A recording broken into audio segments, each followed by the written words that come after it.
Peter Schrager had, I think, one of the best report ever. It came out yesterday, and he said that the Niners just haven't made up their minds yet at number 3. A lot of decisions, a lot of things. They got a lot of moving parts, a lot of what have yous. Haven't made up their mind yet. Do you believe that?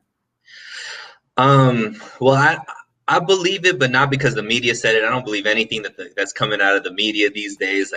Everybody's kind of just a new story every week. Everybody's trying to fit content, fill up content, and all that kind of stuff. But as far as is it believable that the Niners could still be, going through different scenarios and seeing, who that best pick would be? I think that has to be the case because you don't know who the Jets are going to pick. You don't know, what scenarios are going to fall. So to sit there and be like, I'm sure that this is going to happen, I think would be just naive for the 49ers not to have a plan B, plan C, or just figure out what it is. I'm pretty sure that it's down to about 2 or 3 players and then just different scenarios. But yeah, so I guess I agree with it in that case.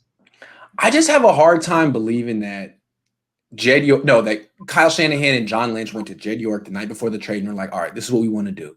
We want to trade the next 3 years first round picks plus a third to move up to number 3. And that's the plan. And Jed's like, okay, cool. I like that. So who are you going to take? And they're like, well, we're still evaluating. We haven't really made our mind up. We'll figure that out. But for now, we just want to move it to number 3. What do you think? And Jed's like, all right, I like that plan. Let's do that. You don't have a guy in mind. You're just going to figure it out down the line. I don't think it works that way, but to me, this is the Niners trying to either backtrack the leaks that they had about Mac Jones, or they really don't want anyone to know what they're doing. Every time they make a big move, they're proud of the fact that it didn't leak. So I think they're trying to tell people hey, we don't know yet. We haven't made up our mind yet. And I don't believe that.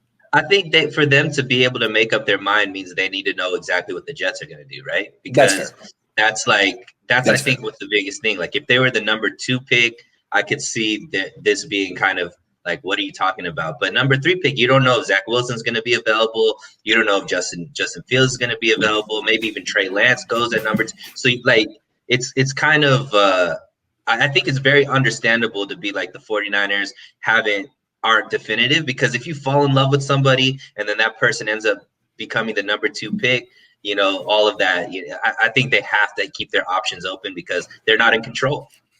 Also, I think it's good PR to say that you haven't made your mind up yet, because they got in trouble in 2017 making their mind up too soon. They were dead set on Kirk Cousins. They didn't give Patrick Mahomes and Deshaun Watson a real chance.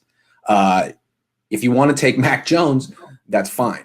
But you can't create the perception that you didn't give Justin Fields and Trey Lance a real chance because you made that mistake already. So I think some of this is a little bit of PR spin, hey, we're doing our homework, unlike 4 years ago. So even if you don't like the pick we make in 2 weeks, just know we did our homework and we looked very closely at each one. Maybe that's part of what this is.